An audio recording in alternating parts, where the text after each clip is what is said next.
रादाबनिफ्राय दिल्ली हाट होनाय मोनसे ओनसोलाव दंफैयो। दिनै बेयाव जों नुनो मोन्दों दुलाराय बर' फरायसा आफाद आरो दिल्ली बड' एस'सियेसननि बे जथायै दिल्ली हाट होनाय मोनसे जायगायाव बिथांमोना प्रि बैसागु अर्थात बैसागु रंजालि बैसागु बरायनाय हाबाफारि बेवहाय बिथांमोना बानजायदों। बे समाव आङो दुलाराय बर' फरायसा आफादनि बिबानगिरि बिथां दिनेश ब्रह्म सारजों माखासे खोथा मोन्थिनो नाजागोन जे नोंथांमोना दिनै दिल्ली बायदि ओनसोलाव दुलाराय बर' फरायसा आफादा बैसागु बरायनाय हाबाफारि मानो थाखाय बेवहाय खुंनाय जादों?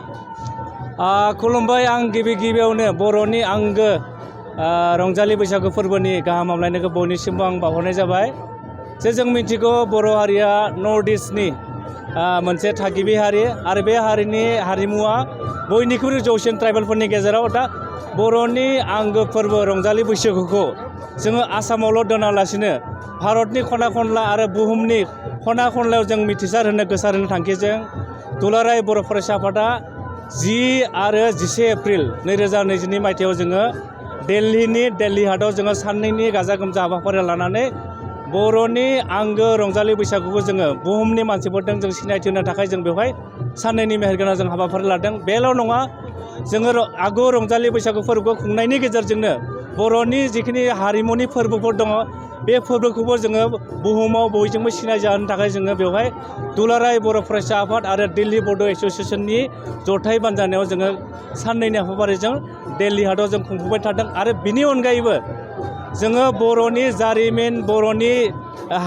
आरिमुखौ जोङो मोनसे जौगाफारियाव जों लांनो थाखाय मोनसे बड'ल'जि टीम होनानै जों बेवहाय सावरायना लादों। जोङो साननैनि हाबाफारि लादों बेवहाय। दा बे गासै थांखिखौ लानानै दुलाराय बर' फरायसा आफादा भारतनि राजथावनि गोदान दिल्लीयाव जों बेखौ खुंफुंनाय जादों। साबैसेसो बेवहाय बाहागो लादों? जोङो दिल्ली बायदियाव आसामनिफ्राय फैनाया एसे रांखान्थिनिबो प्रब्लेम जायो। जों सानदोंमोन जों मोनसे 500 लिमिट होदोंमोन, नाथाय जों नुबाय बेवहाय फैयै जों नुबाय 2000निबो बांसिन मानसिया गावनि फैसाखौ खरस खालामनानै गावनि हारिमुखौ बुहुमाव सिनायथि होनो थाखाय गेवलांसार होनो थाखाय गासै रायजो राजाया बाहागो लाफैदों। आं बिनि थाखायनो दुलाराय बर' फरायसा आफादनि जानानै आरो दिल्ली बड' एस'सियेसन जानानै जायफ्रा आसामनिफ्राय गुजुखुदों बेवहाय बर'नि हारिमुखौ सिबिफैदों, जोंखौ मदद होफैदों, बिथांमोनखौ आङो साबायखर बावनाय जाबाय। बिथांजों आं मोन्थिनो नाजागोन। बे समाव आङो बर' मुंदांखा मेथाइ खनगिरि फुंजा मुसाहारि सारजों जों माखासे खोथा मोन्थिनो नाजागोन। बिथाङाबो दहायनिफ्राय नैबे दुलाराय बर' फरायसा आफादनि खुंजानाय जे हाबाफारि बेवहाय दहायनिफ्राय आं नुदों। बे बिथांनिफ्राय माखासे खोथा मोन्थिनो नाजागोन जे नैबेवहाय नोंथाङा बाहागो लानानै माबायदि मोनदों? नोंथाङा मा मोनसे खावलायनो सानगोन नामा? खुलुमबाय। गिबियावनो बड'सा निउसनि आंनि गोरबो सिंनिफ्राय खुलुमनायखौ बावबाय। बे गोदान बोसोर रंजालि बैसागुनि मुङाव आरो गोदान बोसोर बैसाग दाननि मुङाव गासैबो बुहुमनि खना खनला थानाय बर' रायजो राजाफोरजों लोगोसे गासैबो मानसि माहारिनिसिम आंनि गोसो गोरबोजों खुलुमनायखौ आं बावहरबाय। जाहाथे फैबाय थानाय समफोराव बयबो सुबुं माहारिया आलो गोजोनै संसार जिउ खुंनो हायो, आं बेखौनो आसा खालामनानै खावलायबाय। गोजोन्थों। बेयाव बाहागो लानायनिफ्राय आं ओरैबायदि गोजोननाय मोन्दों। मानो होनना बुङोब्ला जोंनि बर' हारिमुखौ नेसनेल आरो इन्टारनेसनेल लेभेलाव जुदि दिन्थिनोब्ला दिल्लीया जिहेतु भारतनि मोनसे उथुमाय, बेवहाय गोबां इन्टारनेसनेल मानसिफ्रा जमा जाफैयो। गतिके बिथांमोना बे जमा जाफैनायावनो जोंनि हारिमुखौबो जुदि नुलाङोब्ला, केपसारिं खालामलाङोब्ला प्रिथिबियाव बिथांमोनानो फोसावगोन।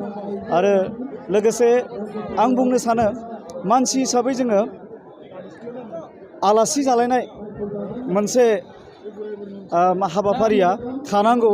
जों दिनै साप'ज दिल्ली बायदियाव फैनानै जों आलासि जादों होनना बुंनांगोन। आलासि जायोब्ला मानसिनि सोमोन्दोआ मानसिजों मानसि थिग थायो, अनलायलायनाया बारायो। बेनिखायनो जोङो दिल्ली बायदियाव फैनानै बिथांमोननि मानसिजों जों गोरोबनानै जायगाखौ सायख'नानै जोङो जोंनि बे हारिमुखौ एबा बैसागुखौ बुहुमनि बिखायाव जोङो इस्टाब्लिस खालामनो थाखाय दिनै बे दिल्ली हाटआव जोङो बे हाबाफारिखौ खुंनाय जादों। आरो बे हाबाफारियाव बिसेसके आं सफैनो हानानै गावनि गोसोखौनो बिराद गोजोननायबो मोन्दों। आरो हाबाफारियाव